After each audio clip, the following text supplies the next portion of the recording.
الحمد لله رب العالمين والصلاة والسلام على رسوله الكريم وعلى آله وأصحابه أجمعين وعلى كل من تبعهم بإحسان إلى يوم الدين. بزرگان محترم اور برادران عزیز، السلام علیکم ورحمۃ اللہ تعالی وبرکاتہ. اللہ تبارک و تعالیٰ کے فضل و کرم سے رمضان کا دوسرا عشرہ چل رہا ہے اور اگلا جمعہ جب آئے گا تو انشاءاللہ رمضان کا آخری عشرہ شروع ہو چکا ہوگا.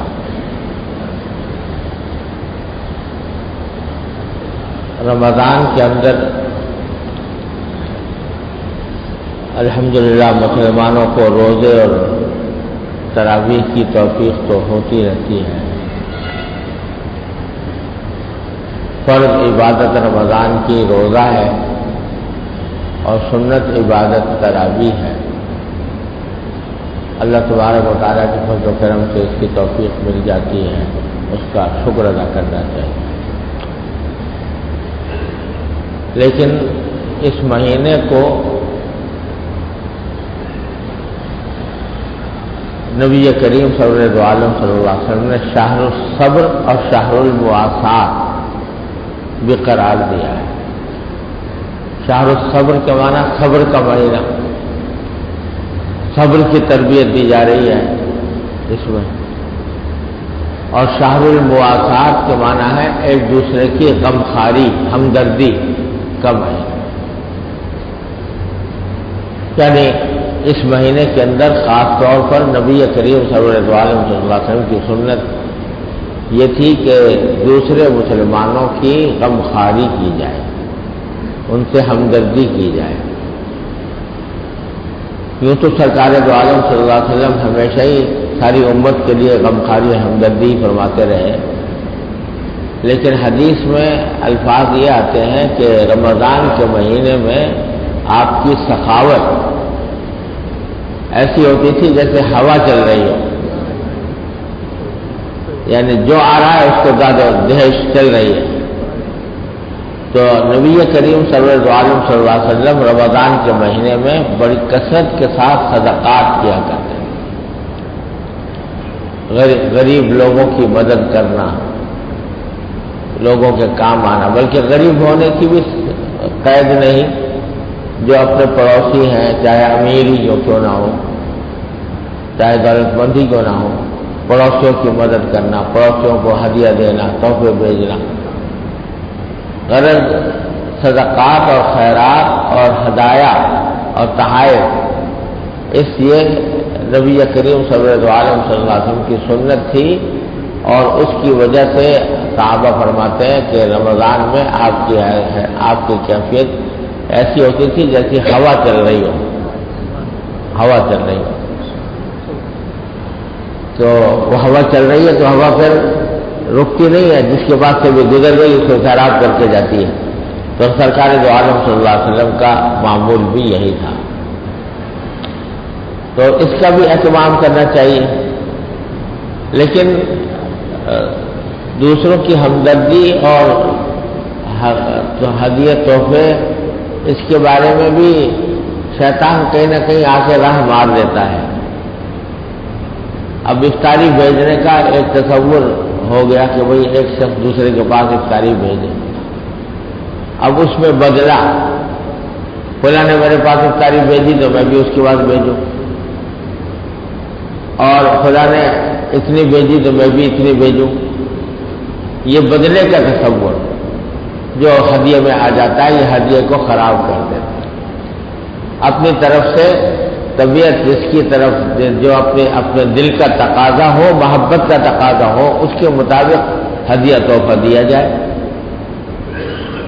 دوسرے نے دیا یا نہیں دیا، کم دیا زیادہ دیا، اس سے کوئی بحث نہیں ہونی چاہیے.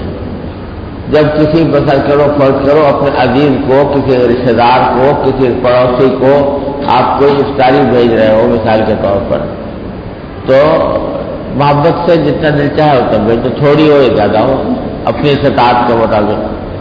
لیکن اس میں ایک دوسرے سے سبقت لے جانے کی فکر کرنا، اس سے یہ فکر کرنا کہ دوسرے نے اتنی بھیجی تو میں بھی اتنی بھیجوں وغیرہ، یہ اس کا شریعت میں تصور نہیں ہے۔ اخلاص کے ساتھ جتنا بھی ہو، ابھی حدیث میں رسول کریم صلی اللہ علیہ وسلم نے فرمایا تھا کہ جو کوئی دوسرے شخص کو افطار کرائے تو اس کے روزے کا ثواب بھی اس کو ملتا ہے، جس کو افطار کرایا اس کے روزے کا ثواب بھی افطار کرانے والے کو ملتا ہے، جبکہ اس کے ثواب میں کوئی کمی نہیں ہوتی۔ تو بعض صحابہ کرام نے پوچھا کہ یا رسول اللہ، بعض اوقات ہمارے پاس کوئی ایسی چیز نہیں ہوتی جس سے دوسرے کو افطار کرائیں، اپنے افطار مشکل سے ہوتا ہے، دوسرے کو کیا کرائیں گے؟ تو فرمایا کہ یہ ثواب اس کو بھی ملے گا کہ جو ایک کھجور پر کسی کو افطار کرا دے یا دودھ کی ایک گھونٹ کے اوپر افطار کرا دے، تو اس کے اوپر بھی اس کا اتنا ہی ثواب ملے گا، اور اگر پورا ثواب کرا دے تو اللہ تعالیٰ اس کو ایسا سیراب کرے گا حوض کوثر سے کہ بعد میں کبھی اس کو پیاسا ہی نہیں ہوگا۔ غرض افطاری یعنی دوسرے کو افطار کرا دینا یا ہدیہ تحفہ دینا، یہ بھی ایک رمضان کی سنت ہے خصوصی طور پر، بشرطے کہ اخلاص کے ساتھ ہو اور بدلے وغیرہ کے تصور سے پاک ہو۔ اسی واسطے بزرگوں نے کہا بھی ہے اور لوگوں کا عمل بھی ہے کہ رمضان میں زکوٰۃ جو ہے وہ رمضان میں نکال لیتے ہیں، اکثر جن کے ذمہ زکوٰۃ فرض ہے وہ زکوٰۃ رمضان میں نکالتے ہیں۔ یہ اس لحاظ سے اچھی بات ہے کہ رمضان کے اندر جب اگر فرض کرو زکوٰۃ میں 10 روپے دیے، کسی کو زکوٰۃ کے طور پر 10 روپے دیے تو اس کا 70 گنا ثواب ملتا ہے۔ 10 روپے دینا ایسا ہوگا جیسے 700 روپے دیے، 700 روپے دیے، 100 روپے دیے اگر زکوٰۃ کے تو اس کا مطلب ہوگا 70,000 دیے تقریباً، ایسے ہی ہوا نا بھائی، 7,000 دیے تو 70 گنا ثواب ہر فریضے کی ادائیگی پر 70 گنا ثواب کا نبی کریم صلی اللہ علیہ وسلم وعدہ فرمایا ہے۔ لہذا جب زکوٰۃ نکالنی ہی ہے تو اگر رمضان کے اندر نکالے تو اس میں یہ فائدہ ہے کہ اس کا ثواب 70 گنا ہوگا انشاءاللہ۔ لیکن اس بارے میں چند غلط فہمیاں ہیں، وہ ذرا دور کر لینے کی ضرورت ہے۔ چند غلط فہمیاں پائی جاتی ہیں لوگوں میں۔ ایک غلط فہمی تو یہ ہے کہ بعض اوقات رمضان ابھی آیا نہیں اور کوئی ضرورت مند سامنے آ گیا جس کو زکوٰۃ کی ضرورت ہے، تو آدمی جو ہے وہ بعض اوقات روک کے رکھتے ہیں کہ نہیں بھائی ابھی نہیں دیں گے، جب رمضان آئے گا تو دیں گے تاکہ 70 گنا ثواب ملے۔ تو خوب سمجھ لو یہ غلط بات ہے، اس واسطے کہ ضرورت مند تو بیچارہ آج ہے، اس کو علاج معالجے کی ضرورت ہے، اس کو جو بیمار ہے اس کو آپریشن کرانا ہے، ضرورت آج ہے اس کو۔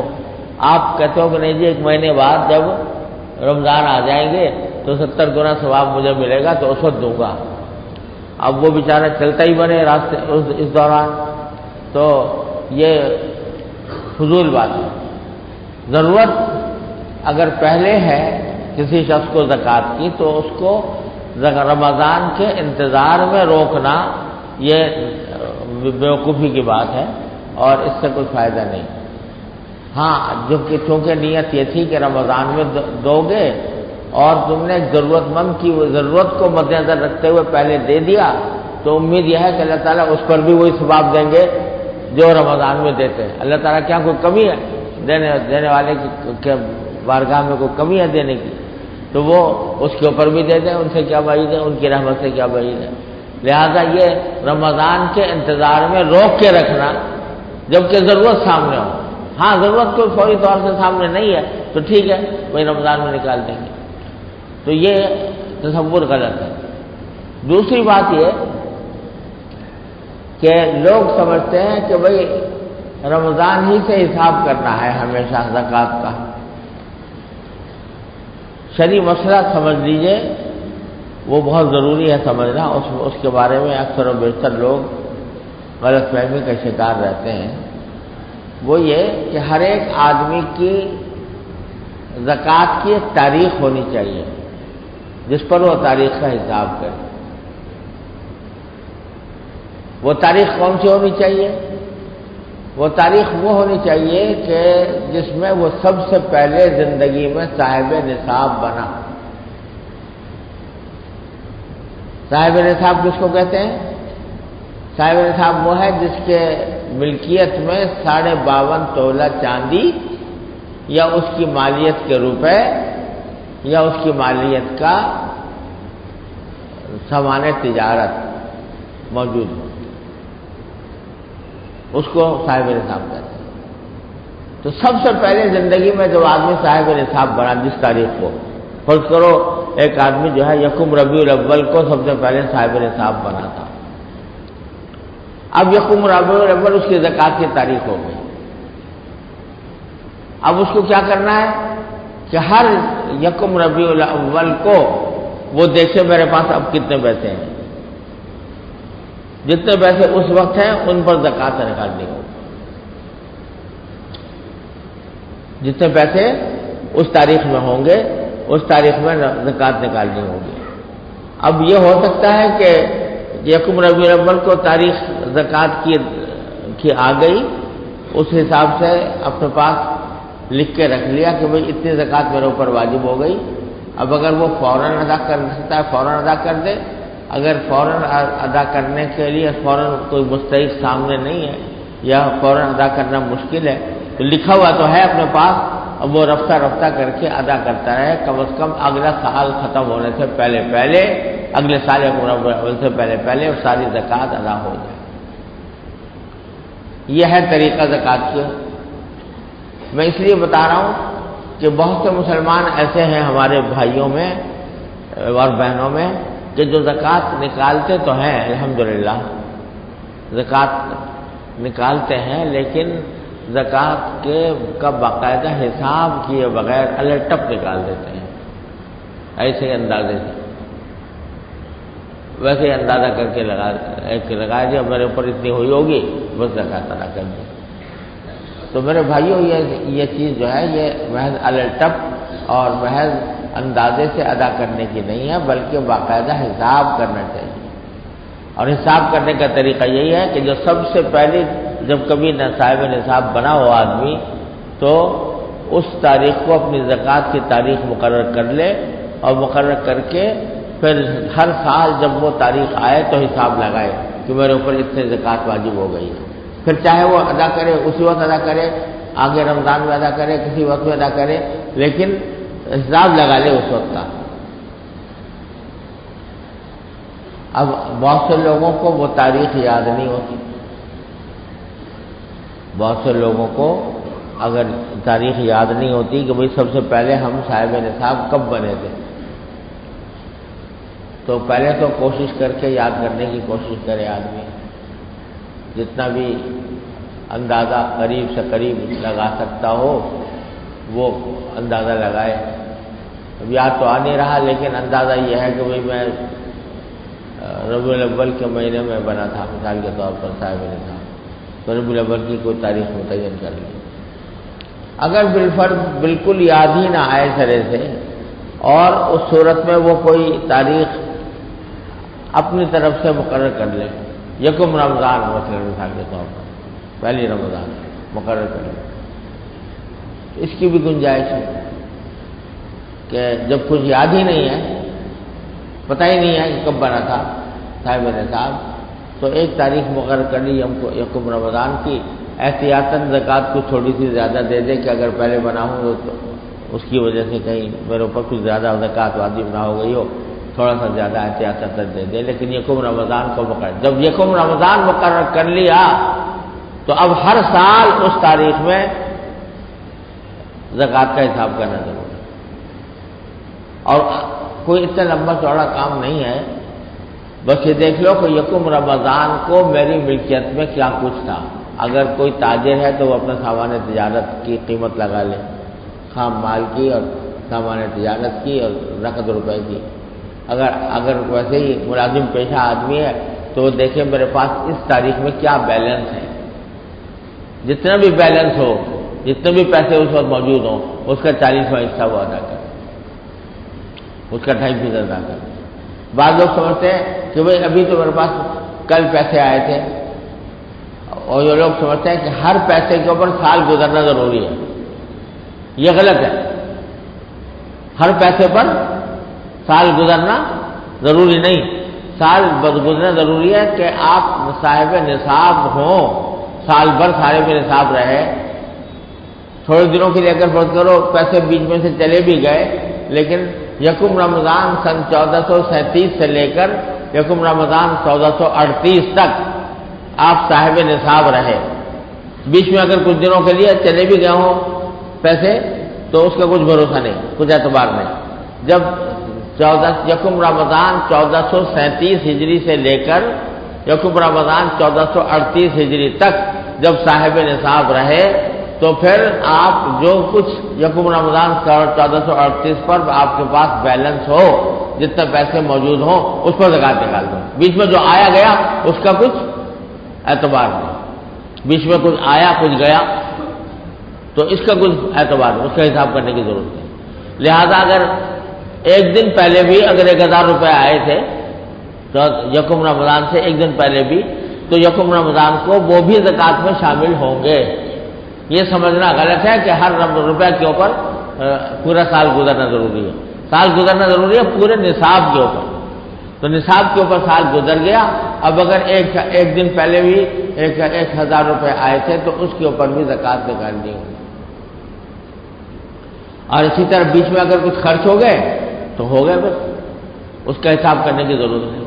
اللہ میں نے اتنا آسان کام کیا ہے کہ یکم رمضان کو یہ دیکھ لو آج میرے پاس کتنے پیسے ہیں، بس اس کا 2.5% نکال دو۔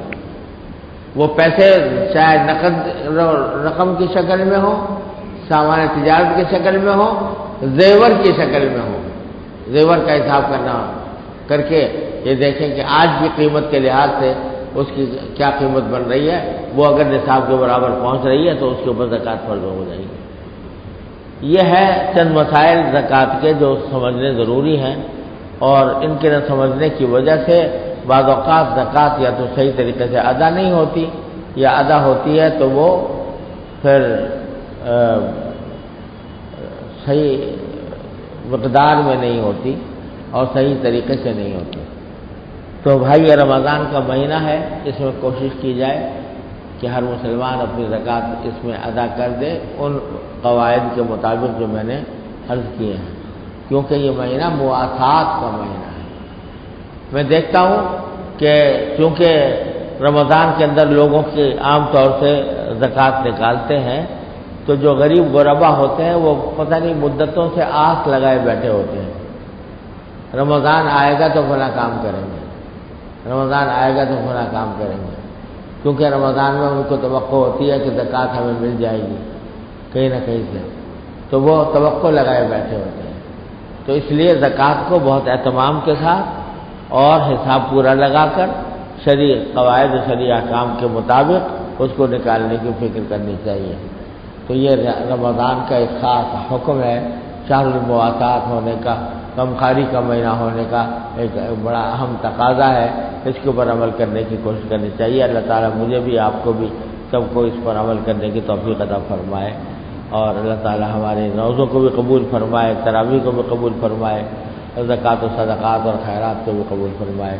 وآخر دعوانا الحمدللہ رب العالمین۔